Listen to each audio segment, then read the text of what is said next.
Dios les bendiga, ya estamos de regreso junto a ustedes en esta serie de estudio sobre los evangelios y el libro de los hechos centrados en la vida de Cristo.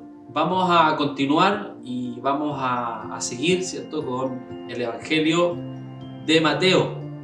Un evangelio que se escribe principalmente en un comienzo para los judíos, donde vemos al Espíritu Santo que quiere dar a demostrar y a entender precisamente a la nación de Israel que Jesús es el Mesías, que Jesús es el ungido de Dios, prometido y profetizado ya desde los tiempos de Moisés y también a través de los profetas en el Antiguo Testamento. Ese es el objetivo principal por la cual escribe Mateo a los judíos, darles a entender o demostrar que ciertamente Jesús es el Cristo, como dice el apóstol Pedro. Es el Cristo, el Hijo del Dios viviente. Nos damos cuenta cuando vamos, por ejemplo, a la palabra del Señor. Ahí en el capítulo 1 de Mateo, en el capítulo 1, versículo 22 al 23, dice la palabra de la siguiente manera: todo esto aconteció para que se cumpliese lo dicho por el Señor por medio del profeta, cuando dijo: he aquí, una virgen concebirá y dará a luz un hijo, y llamará su nombre Emmanuel, que traducido es Dios con nosotros.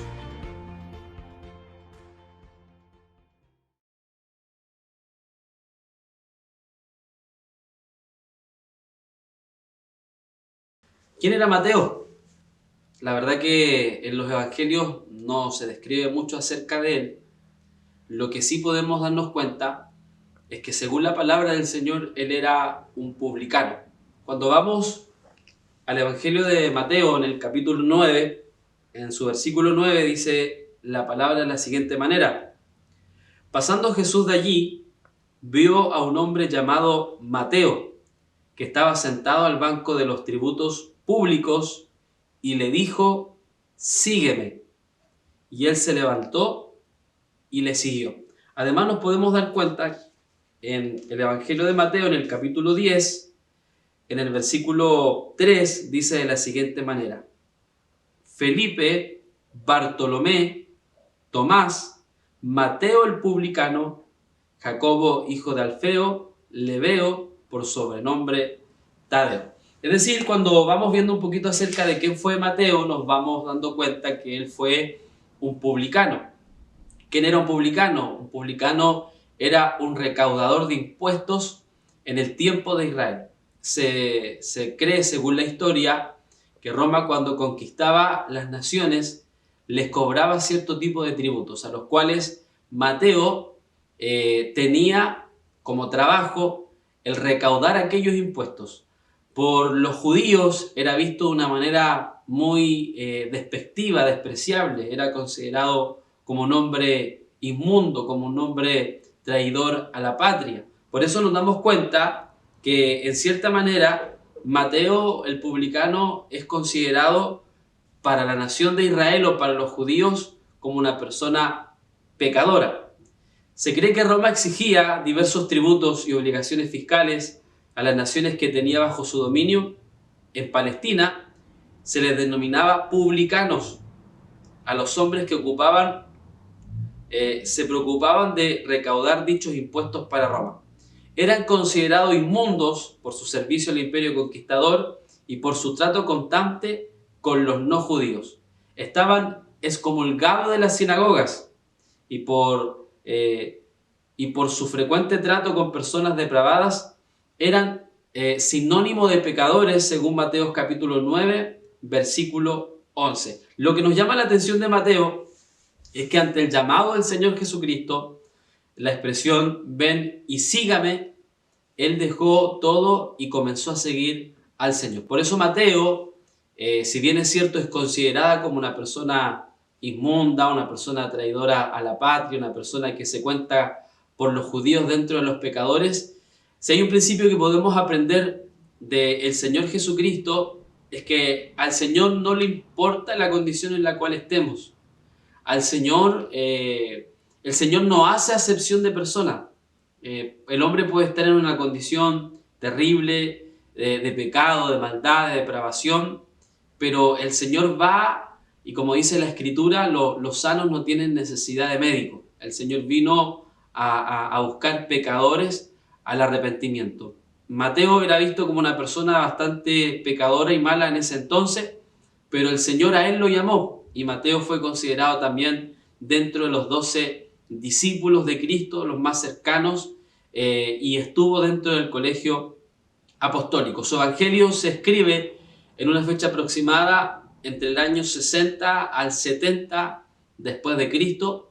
Mateo es considerado también como Leví en otras partes de la Escritura y estuvo, como ya lo decíamos anteriormente, dentro del colegio apostólico, es decir, fue parte de los 12. Cuando leemos su evangelio nos damos cuenta que aunque poco se sabe de él, le amamos por su humildad y nos maravilla una vez más cómo la gracia del Señor no hace acepción de personas, sino ha venido y a buscar a aquel que está perdido.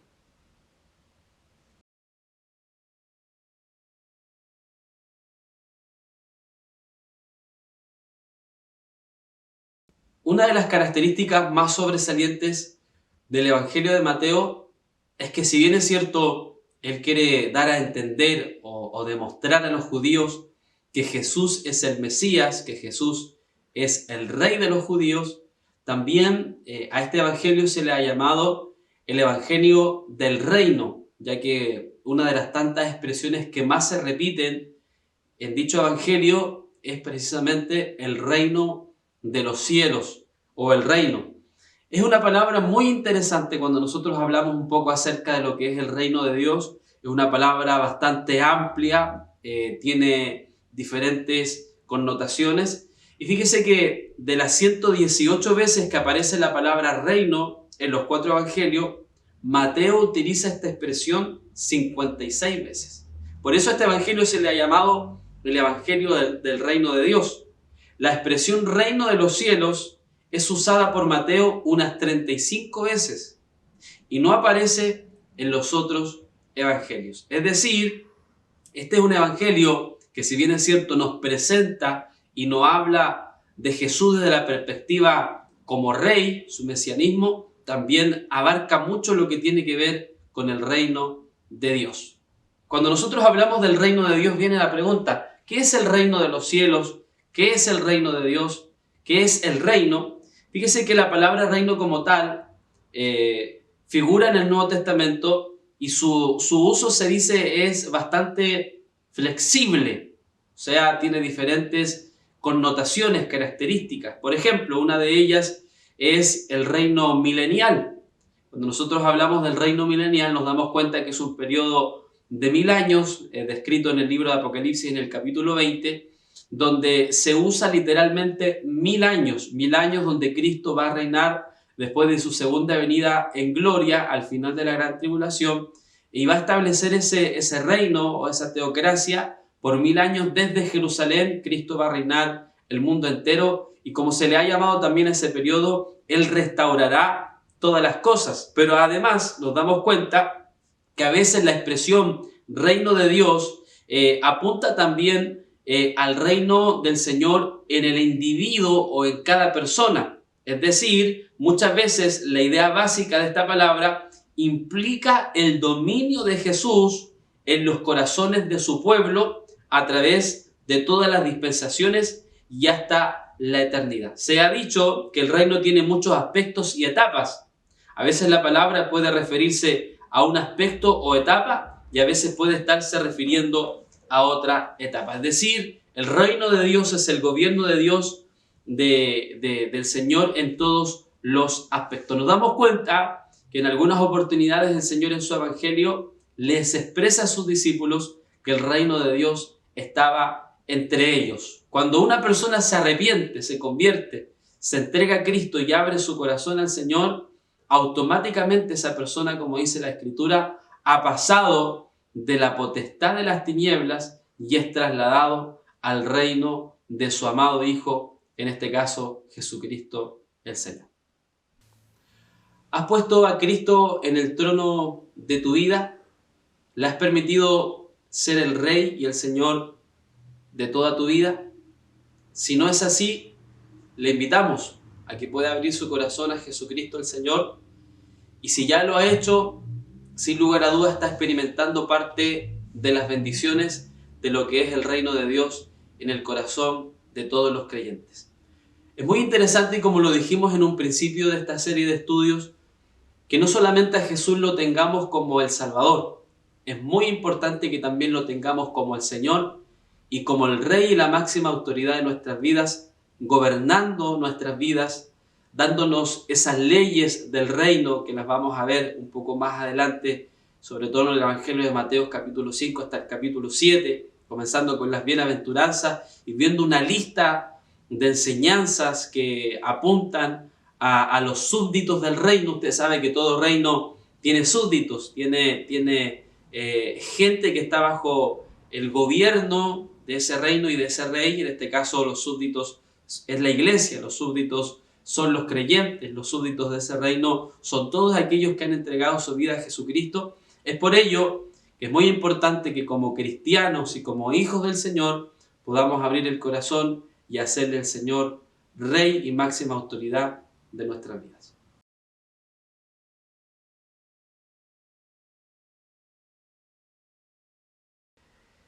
La llegada del Rey es muy interesante, ya que hemos estado describiendo que Jesús es el Rey.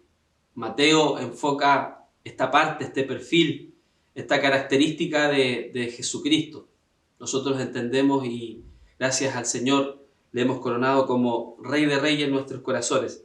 Pero este Rey tiene su linaje real, este Rey tiene su ascendencia, y nos damos cuenta ahí en el Evangelio de Mateo, en el capítulo 1, desde el versículo 1 hasta el versículo 17, nos habla de la famosa genealogía de Jesucristo. Una genealogía es una lista de una serie de progenitores y ascendentes de cada individuo. Fíjese que según el diccionario manual de la Real Academia Española, dice que existen dos genealogías de Cristo en los evangelios. Una de ellas la encontramos en Mateo capítulo 1, versículo del 1 al 17, y la otra en Lucas capítulo 3, verso del 23 al 28. No son iguales y la razón es obvia, como lo hemos estado describiendo. El enfoque de Mateo y el propósito por la cual él escribe es tratar de dar a demostrar a los judíos que Jesús es el Mesías. Un Mesías que tenía que venir de la descendencia de Abraham, pero también de la descendencia de David. Todos sabemos y hemos leído en el libro de Génesis cuando el Señor hace un pacto con Abraham y hace una promesa a Abraham en el cual le dice ciertamente que le daría una descendencia y que de esa descendencia serían bendecidas todas las familias de la tierra. Sin lugar a dudas, ese pacto que el Señor hace con Abraham, hasta el día de hoy hemos sido bendecidos cada uno de nosotros y todas las familias de la tierra, ya que de Abraham nos viene la revelación de Dios, es decir, la Biblia, la palabra del Señor. Además de Abraham viene todo lo que tiene que ver con los profetas, los escritos, pero lo más lindo y lo más precioso, de ahí nace, surge el pueblo, la nación de Israel, y de ahí surge esta luz bendita en medio de las tinieblas, llamado Jesucristo de Nazaret.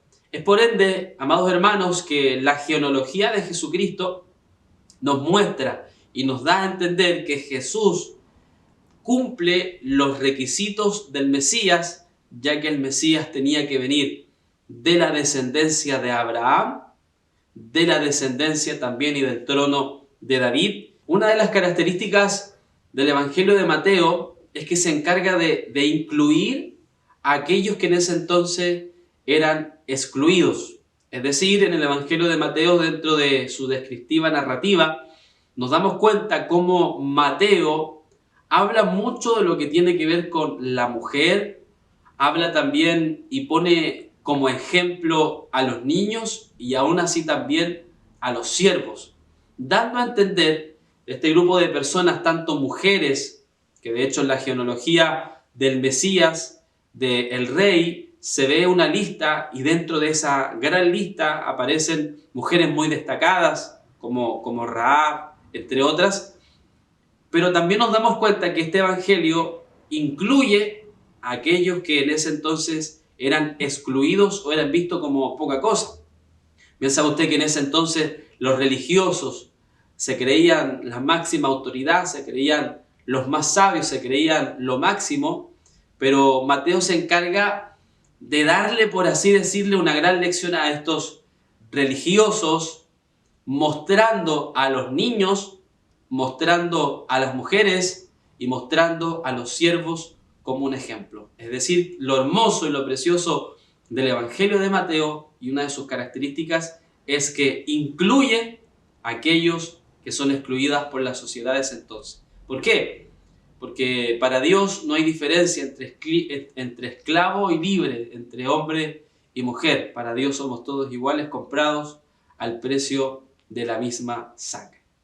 Nos damos cuenta a través de este hermoso evangelio, además, que como rey también tenía que ser homenajeado de una manera real. Es por ello que en el Evangelio de Mateo, en el capítulo 2, versículo del 1 al 12, nos damos cuenta que la Biblia nos habla y nos presenta la visitación de los magos. Una palabra que de pronto puede surgir ciertas dudas, ya que la Biblia está en contra de la magia. Bueno, esta palabra griega magoi, que proviene del lenguaje persa, apunta y nos habla no a personas que hacen magia, sino más bien a personas que investigaban la astrología, que investigaban las estrellas y sus fenómenos. Es por ello que la Biblia nos habla de estos tres personajes que los vemos descritos en el Evangelio de Mateo. Y fíjese que solo Mateo cuenta la visita de estos sabios del Oriente. Estos eran magos persas, es decir, astrónomos, eruditos y investigadores de la astronomía, y llegaron, según Mateo 2, del 1 al 12, para adorar y para honrar a un rey. A un rey que por revelación divina, nos damos cuenta, les aparece una estrella, ellos escuchan una voz y siguen a dicha estrella. Todo esto es una revelación de Dios, todo esto es algo sobrenatural, todo esto es Dios mismo guiando a estos hombres para llevar estos presentes que además en su simbolismo son muy significativos, y lleva esta estrella, ¿cierto?, a la localidad de Jerusalén. Vemos nosotros en la historia que ellos lamentablemente fueron donde no tenían que ir, es decir, ante Herodes. Herodes se dice que en cierta manera tenía una expectativa de que vendría el Mesías de una manera astuta.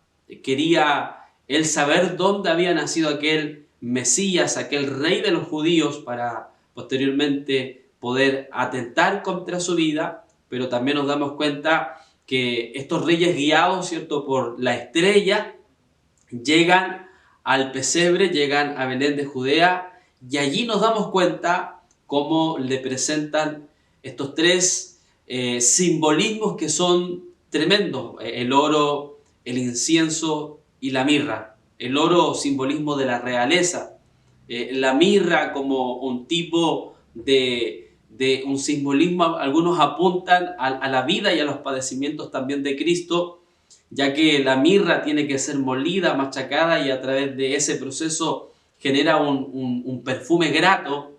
Se dice que ese fue el camino que optó Cristo. Ese fue el camino, la vía del dolor, la vía del desprecio, el camino de la negación, aún hasta la muerte. Y también el incienso, que esto muchas veces tipifica también la oración. La vida de Cristo fue una vida de oración, pero también de un buen perfume, de un buen olor. Estos elementos, estos tres elementos que le llevan estos magos, son muy ricos, y el simbolismo que tienen es muy grande. Nos damos cuenta que Herodes, al darse cuenta que estos magos en cierta manera se fueron, ya que fueron avisados por revelación de Dios que se fueran por otro camino, Herodes genera toda una campaña para perseguir a Cristo, para darle muerte, a lo cual el Dios Todopoderoso se revela a José y a María diciéndole que era necesario que huyeran a Egipto. Una de las características sobresalientes y palabras que más se repiten en el Evangelio de Mateo es para que se cumpliese, o como estaba escrito.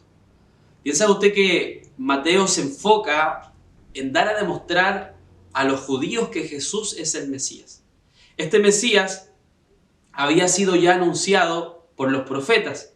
Por ende, había todo un camino de profecías y señales que se iban a dar dando y cumpliendo, en lo cual el Mesías debería cumplir como estaba escrito en la palabra. Por ende, usted se da cuenta que cuando va leyendo el Evangelio de Mateo, una de las expresiones que más repite Mateo para dar a entender a los judíos que Jesús es el Mesías es para que se cumpliese, o como estaba escrito, o como dijeron los profetas. Sin lugar a dudas, cuando estudiamos un poco acerca de las profecías mesiánicas, nos damos cuenta que los profetas anunciaban.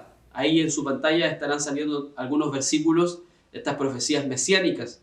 Se había profetizado que una virgen concebería y daría a luz un hijo. Se había profetizado que sería llamado a Egipto.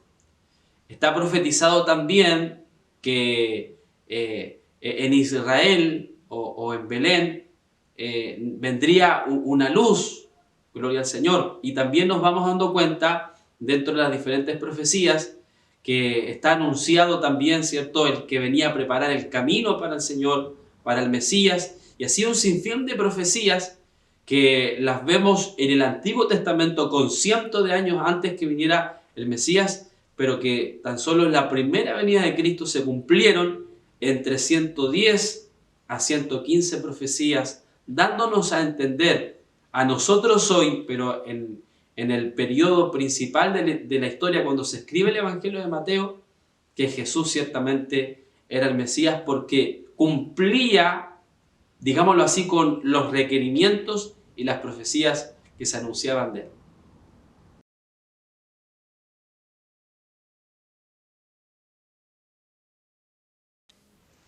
Comentábamos que al nacimiento del Mesías y los magos, que en realidad son astrónomos, investigadores y eruditos del estudio de las estrellas, los astros, etc., nos damos cuenta que surge un celo, surge una envidia, y Herodes es usado por el enemigo con el objetivo de querer también matar al Mesías. Fíjese que son muy parecidas las similitudes entre el niño Jesús y el niño Moisés. Al igual que en los tiempos de Moisés se pretendió dar muerte a aquel libertador que vendría a liberar a la nación de Israel, también en los tiempos de Jesús se pretende dar muerte a Jesucristo el Señor. Aquí estudiamos una parte que yo le invito a que usted pueda leer, el Evangelio de Mateo en su capítulo 2, del versículo 3 al 23. Hágase ese momento, abra su Biblia y léalo. Y nos daremos cuenta que se empieza a hablar del perseguidor del rey. Cuando nosotros hablamos de los Herodes, ahí en su pantalla estará saliendo un mapa, un poco describiendo acerca de los diferentes Herodes y dónde reinaron cada uno de ellos. Nos damos cuenta que los Herodes fue una dinastía idumia de reyes que bajo el gobierno romano lograron el dominio de Palestina poco antes de la venida de Cristo. Se cree que el Herodes que predominaba en los tiempos de Jesús fue Herodes el Grande, que reinó aproximadamente entre el año 37 al 3 después de Cristo. Obtuvo y retuvo el trono mediante crímenes de brutalidad. Este hombre fue sanguinario, mató a su esposa, mató a sus 2 hijos, era un hombre cruel, astuto, tirano, despiadado, y fue este el que mató a los niños de Belén en un intento de querer matar a Cristo. Pero no solamente eso, sigue la historia de los Herodes. Su hijo Herodes Antipas dio muerte a Juan el Bautista 33 años después del nacimiento de Jesús, según Marcos capítulo 6, verso del 14 al 29, y se burló de Cristo, según Lucas capítulo 23, del 7 al 12.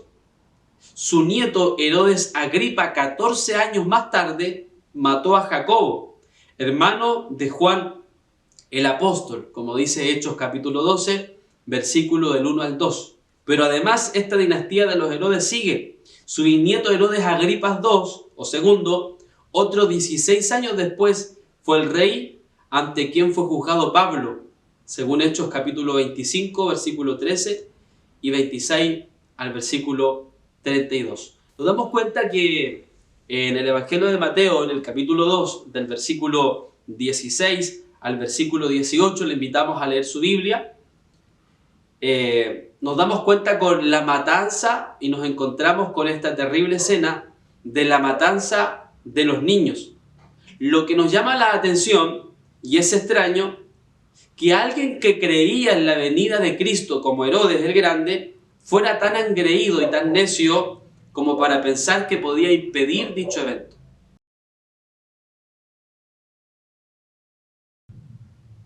Tras el nacimiento de Jesús siguen 12 años de silencio, hasta cuando vemos a Jesús como un niño visitando a los doctores de la ley y leyendo la palabra del Señor en Jerusalén.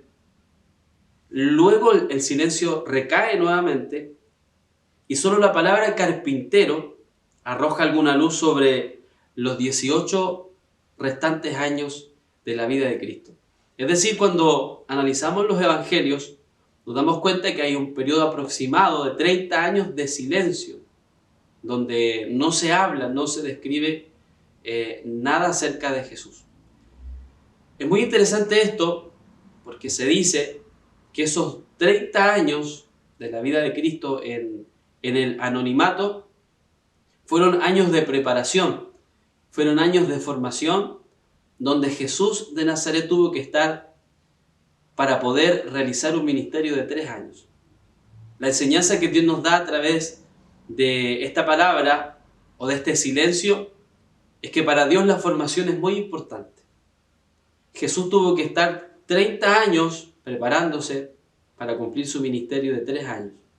Así también nosotros hoy día, como creyentes y como hijos del Señor, tenemos que pedirle al Señor y estar al lado de aquellos tutores o aquellos ayos hasta el tiempo señalado para poder aprender de la palabra, ser formados en la palabra, ser educados en la palabra y para poder el día de mañana, si así Dios lo tiene en su sola potestad, el poder ejercer tal vez un servicio, un ministerio en la obra del Señor. Lo que Dios nos quiere decir a través de esta enseñanza y este silencio es que no nos apresuremos, esperemos el tiempo del Señor y por sobre todo amemos la formación, amemos el ser instruidos en la palabra, amemos el oír la sana palabra de Dios, porque sin lugar a dudas todo esto y toda experiencia de la vida nos está Dios enseñando y formando para poder cumplir un ministerio eficaz en el día de mañana. La enseñanza es, en esos 30 años de silencio que el Señor está en el anonimato, fue un proceso de formación y preparación para esos 3 años a 3 años y medio de ministerio. La mayoría de nosotros nos irritamos cuando está pasando el tiempo y nos damos cuenta que aún no estamos sirviendo a Dios como quisiéramos. Pero la enseñanza acá es, hay que esperar el tiempo del Señor señalado para poder cumplir ese servicio que Él tiene para cada uno de nosotros.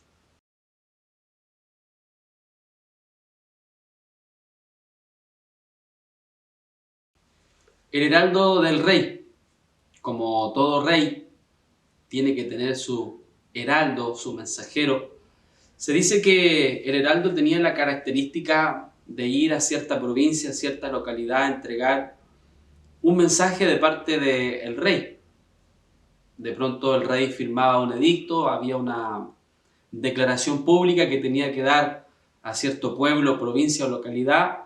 El heraldo iba con este mensaje, por así decirlo, preparando, allanando el camino para lo que el rey iba a hacer, o si el rey en este caso también tenía que visitar aquella localidad. El heraldo se paraba en medio de la plaza o el lugar donde fuese y proclamaba aquel mensaje que el rey había enviado. Así él venía a preparar aquel camino. El heraldo del rey, sin lugar a dudas, en el Evangelio de Mateo es Juan el Bautista. Cuando nos detenemos a analizar El Evangelio de Mateo en el capítulo 3, del verso 1 al 12, lo cual le invito a que usted pueda buscar en su Biblia y darse ese tiempo de leer, nos damos cuenta que aparece en escena un hombre vestido de piel de camello, nómade, por así decirlo, que vive en el desierto, cuyo sustento proviene netamente de Dios, comiendo langosta y miel silvestre, vestido de piel de camello, predicando el mensaje del arrepentimiento.